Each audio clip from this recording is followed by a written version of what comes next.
He was a wonderful young man. This morning, a community is mourning the death of a young boy. We'll bring you the latest on the investigation into how a bike ride went wrong. Plus, it's a tug of war between Republican and Democratic lawmakers in Tallahassee. The bills aimed at taking down vaccine mandates in the state that are now one step closer to becoming law.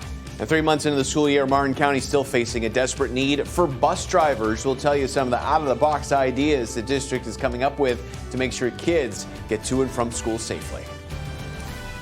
You're watching CBS 12 News This Morning.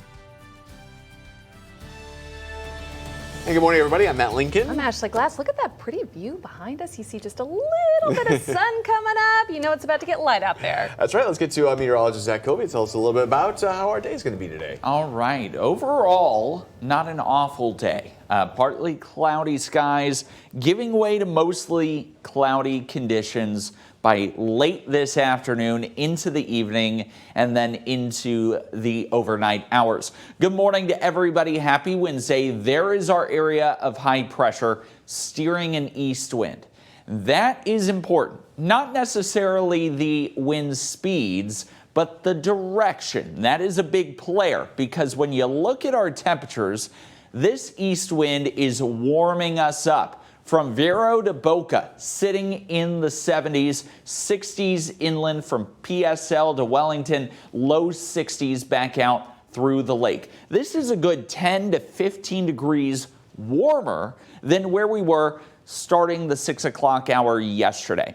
So as you step outside, you are going to notice this very mild air. A warmer start means a warmer end. Everybody today warming up into the low to mid 80s. Again, partly cloudy skies giving way to an increasing cloud cover first across Palm Beach County and then into the Treasure Coast by late this evening into the overnight hours. We'll talk about what that cloud cover means when it comes to our next storm system. Guys, that is coming up in just a bit. All right, Zach, we'll check back with you at 6:02 now. And this morning, so many are shaken by the death of a 14-year-old boy from Palm Beach Gardens. Yeah, the teen was found dead after he went on a bike ride earlier this week and just never came back home. Yeah, police say they found Ryan Rogers' body and his bicycle near a sidewalk on Central Boulevard at the I-95 overpass in Palm Beach Gardens. Ryan was a freshman at Dwyer High School and a soccer player with the Palm Beach Gardens Predators soccer team. CBS 12 News' Terry Hornstein live near the area where Ryan was found. Terry, do we know what went wrong here? Not just yet. We did talk to a security guard out here this morning. She says she was out here yesterday and didn't see anything yesterday very early in the morning. She also says there's a security camera, but it's on this side of the roadway and doesn't show the opposite side where Ryan's body was found. But of course, this story just absolutely horrific. This young man went out for a bike ride, something teenagers do all the time, and he wound up losing his life. And now police are trying to figure out what went wrong here. This all started Monday night when Ryan left his house and went on that bike ride, and he never returned home. A plea from Ryan's mother began circulating on Facebook. She just basically said it wasn't like her son to just disappear. And yesterday morning, Ryan's body and bicycle were found near this area. Neighbors just so stunned to hear this happen. I have chills because I have children close to his age, and really it could have been any of our children. Dwyer High School, where Ryan went, sent out a notice to parents saying one of the students there died.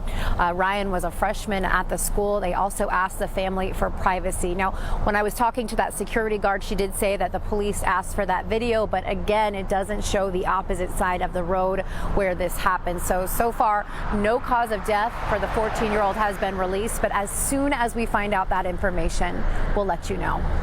All right, Terry, 6:04, Palm Beach County Sheriff's Office is investigating a shooting in Lake Worth Beach as a homicide now. Deputies say yesterday afternoon, a man was shot inside a car on Brentwood Boulevard near Lake Worth Middle School. They tell us 2 people were in the car at the time. So right now, deputies do not have any suspects and the motive is unknown. Well, 6:04 now, and this morning, Florida lawmakers are one step closer to passing a series of COVID-19 related bills in a special session called by the governor. Yeah, the Republican-controlled legislature moved forward with several bills that place limits on vaccine mandates. And this is all part of the governor's plan to push back on vaccine requirements issued by the Biden administration. Yeah, Sam's following the special session all week long from our live desk. A lot of back and forth, Sam, between Republicans and Democrats. Ultimately here, the Republicans taking the win on this one. Yeah, Matt and Ashley, Republicans are close to making Florida the first state to pass a law fining businesses that comply with President Biden's vaccine mandate. The bill would put businesses at risk of facing a fine of up to $50,000 if they require workers to get vaccinated without providing certain exemptions like medical or religious reasons, proof of COVID immunity, or weekly testing and mask wearing. Representative Erin Grahl from Vero Beach, who's sponsoring the bill, says she doesn't support employers getting medical information about employees. Good. There's been some overreach by some employers by believing that they get to really dig into, in a very significant way, the sincerely held religious belief that somebody may have. Republicans shot down several changes to the bill proposed by Democrats, including one from Orlando State Representative Carlos Guillermo Smith, who suggested sparing small businesses with less than 100 employees from those fines. This bill has fines and fees that are punitive, they're unfair, and they punish our small businesses and our entrepreneurs simply for doing the right thing. Other bills ready for a vote today include measures to strip away the power of the Florida Surgeon General to order vaccinations during a public health emergency, and also preparing to withdraw from the Occupational Health and Safety Administration. Now, since Republicans control both chambers of the legislature, they have the numbers to pass those bills without Democratic votes. But there is one other bill they will need Democratic votes to pass. That one aims to keep complaints about alleged vaccine mandate violations out of public records until an investigation is complete. Again, a full House vote on these bills is expected today, and a Senate vote will follow tomorrow. Then it will go to the governor's desk for his signature. Ashley? All right, Sam, 6:06, and today Republican lawmakers are also expected to pass a bill that could help create FLOSHA, a state agency over worker safety and health issues. That's instead of being under the federal agency known as OSHA. Sam just talked about this. Governor DeSantis is pushing for this after OSHA issued a rule that would require millions of workers to be vaccinated against COVID or regularly tested and wear masks. The governor would need to present his plan by January 17th. Then the federal government would have to sign off on it, which could take as long as 3 years. 6:07 this morning, we are learning all adults could soon be eligible for a Pfizer COVID-19 booster shot. Tomorrow, the U.S. Food and Drug Administration is expected to grant emergency use authorization. The Centers for Disease Control and Prevention's Vaccine Committee would then have a meeting on Friday to review the data on the booster shot. And if both the data and the CDC sign off this week, booster shots for all adults could roll out as soon as this weekend. Well, 6:07 is the time right now. Public schools are getting ready to break for the holidays, but Martin County's still looking to fill jobs for bus drivers. Yeah, and the superintendent has some thoughts on how to fill those positions, including some new opportunities to people who are already on staff. I got to think outside the box here. Kara Duffy is at the District Transportation Department in Stewart. So, Kara, what's the plan to fill the jobs?